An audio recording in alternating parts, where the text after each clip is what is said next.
এবার মৌলবাদীদের কোপে বাংলাদেশে জন্মাষ্টমী, সরস্বতী পুজো ও ভাষা দিবসের ছুটিও বন্ধ হলো।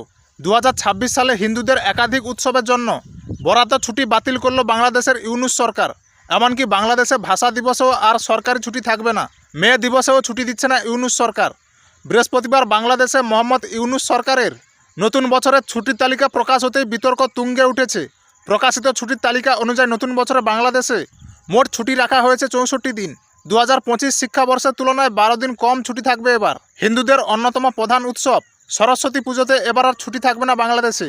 মহালয়া আর জন্মাষ্টমীর পাশাপাশি বুদ্ধ পূর্ণিমা, মধু পূর্ণিমাতেও ছুটি থাকবে না।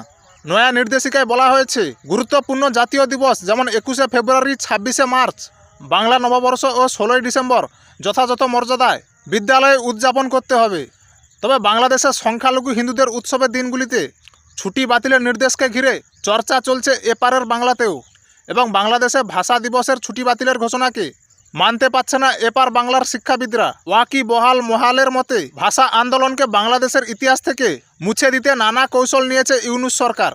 মুক্তিযুদ্ধ, বঙ্গবন্ধুর প্রসঙ্গ মুছতেও তৎপর ইউনূস সরকার। এবার নিশানায় 21শে ফেব্রুয়ারি। তবে ইউনূস সরকারের ঘনিষ্ঠ মহলের দাবি, এবছর 21শে ফেব্রুয়ারি শনিবার পড়েছে। শুক্রবার এবং শনিবার বাংলাদেশে এমনিতেই সাপ্তাহিক ছুটি থাকে, তাই আলাদা করে ভাষা দিবসের কথা সরকারি বিজ্ঞপ্তিতে উল্লেখ করা হয়নি।